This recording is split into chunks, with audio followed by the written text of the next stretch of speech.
Welcome back, friends. Here we'll discuss what is normalization process, what is database redundancy, and what do you mean by the anomalies of the database. Now, the normalization process takes a relation schema through a series of tests to certify whether it satisfies a certain normal form or not. So, a few normal forms are there. The normal forms are 1NF, 2NF, 3NF. Okay. Similarly, BCNF,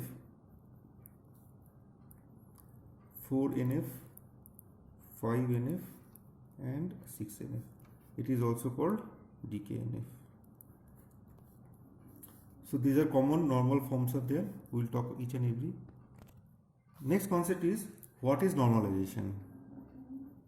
What is normalization?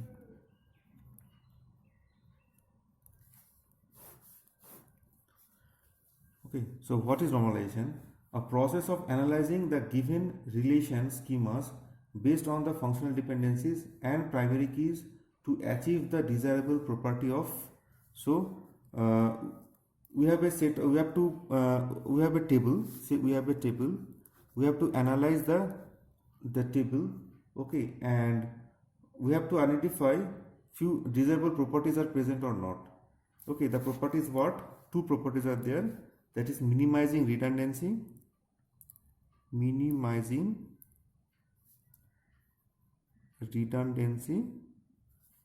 okay, and minimizing anomalies. Now here we will talk about insertion anomaly, insertion, deletion, and update anomaly.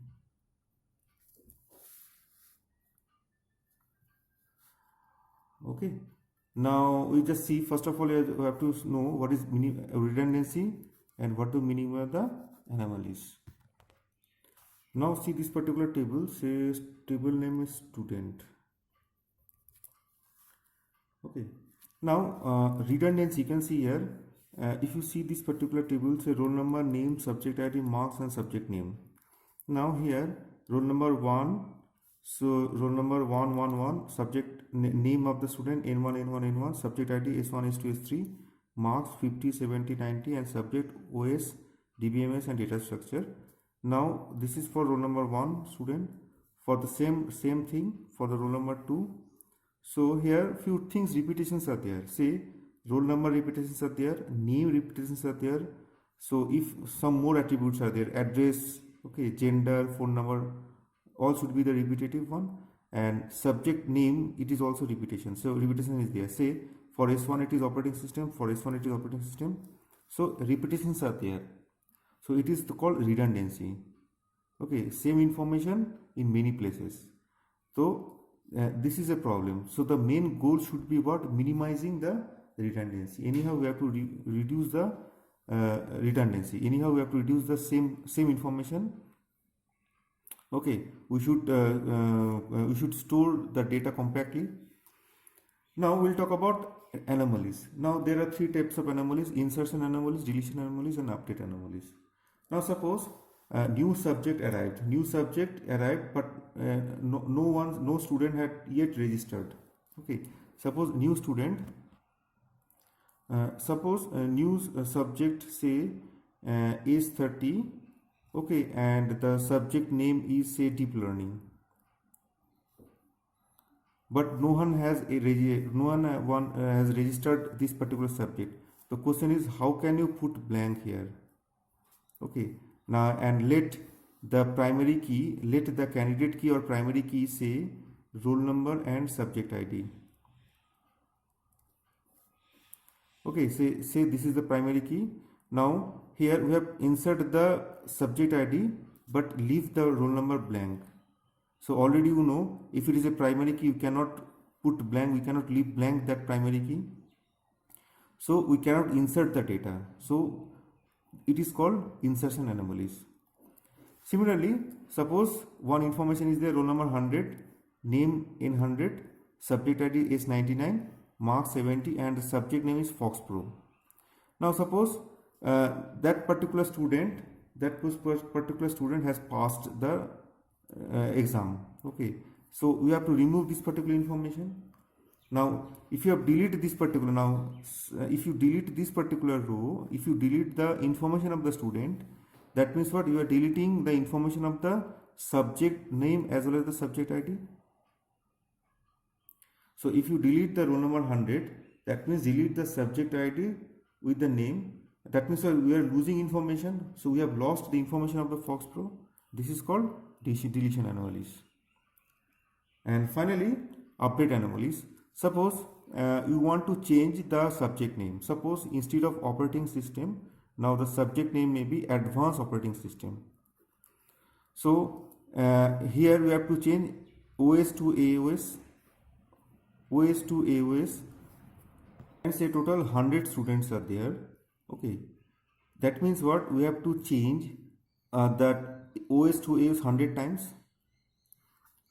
So it is very time complex process. Okay, so by applying normalization, we can eliminate the above problems. We can eliminate the redundancy problem. We can eliminate the anomalies problems. In other words, we can say normalization of data can be considered as a filtering or purification process to make the design have successively better quality. Now, it is not a quality database because anomalies are there or redundancy is there.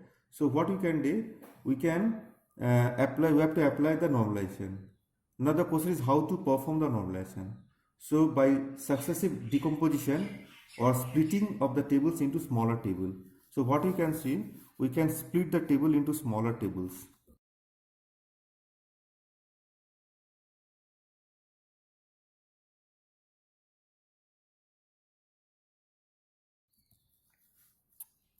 Now we can see, suppose a new student arrived into the college but he hasn't registered yet. So we can easily insert say roll number 3 and in 3. Now suppose any student wants to leave this particular college, that means what? You can remove that particular information from this particular table. Okay, you can remove this information. Suppose a new subject arrives, so we have to insert that information. So new subject say AS4 and deep learning we can insert. Okay, or suppose you want to another subject say AS5 is there, which is a FoxPro. Okay, so we can delete from here. Okay, so without affecting the other tables.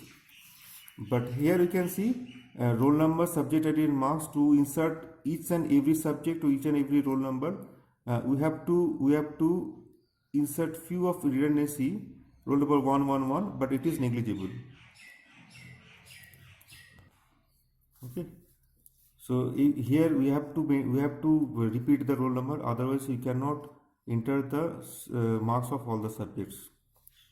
Okay, so here in this way, here no repetition of the names, no repetition of the subject ID, no repetition of the subject name. So very low redundancies exist.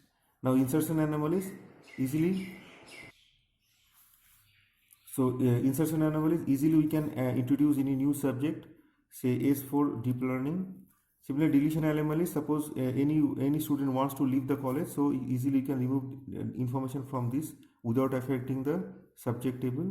And update anomaly, suppose we want to change the subject name operating system to advanced operating system, so there must be a one change. So if you change only once, and it is true for all the cases. Okay, now we have to keep in mind few things. Okay, we have to that preservation of dependency property.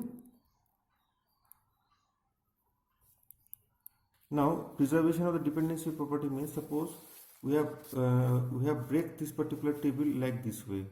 Say for this roll number. Now if you see the actual dependency, you can see that say roll number, name, subject ID, marks and subject name.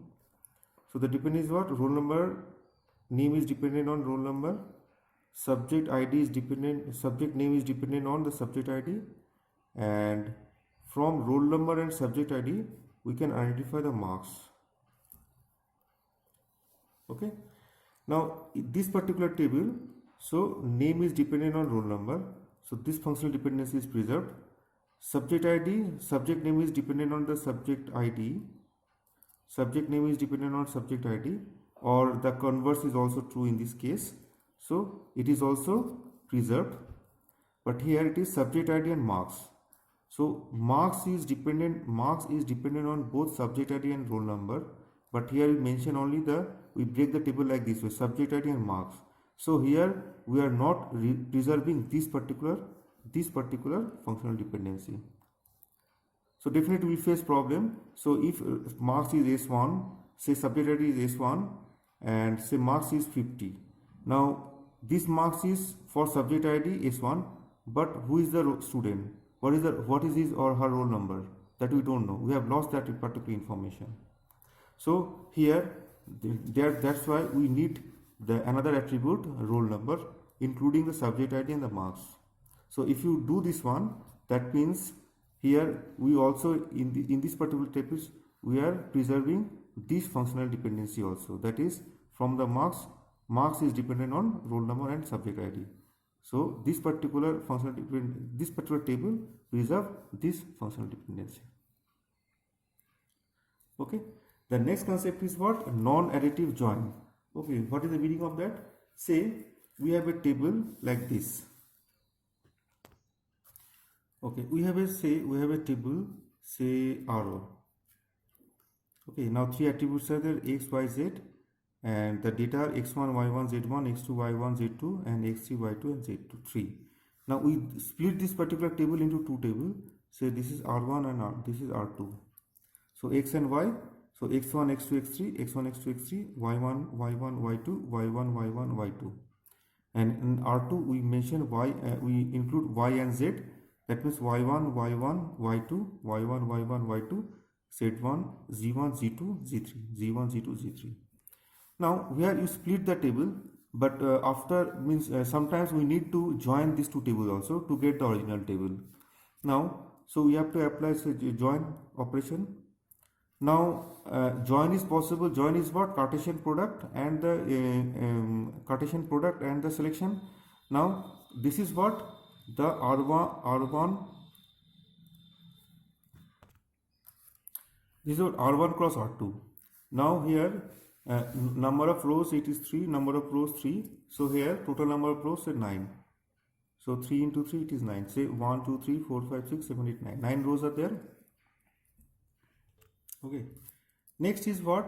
We have to match the common attribute y. So we can say it is matched. Okay, it is matched y1 it is also matched. It is not matched. y1 it is matched. It is matched. It is not matched. y2 it is not matched. It is matched. Okay. So 1, 2, 3, 4, 5. So we can put like this way. This one, this is for this line, and for this row, this is for this row, and this is for this row. That means x1, y1, z1 for this particular row. Similarly x1, y1, z2. Okay, x2, y1, z1, x2, y1, z2. Okay, and finally x3, y2, z3. Now you can see the original table is there. We split the table into two, and here we merge these two tables, and after merging, this is the answer. This is what? R1 join R2. This is nothing but the Cartesian product. Now if you compare these two tables, you can see x1, y1, z1, x1, y1, z1. This particular row is there, no problem. x1, y1, z2, x1, y1, z2. This particular row is not present here. Similarly, x2, y1, z1, x2, y1, z1 is also not present in the original table. x2, y1, z2, x2, y1, z2 it is present.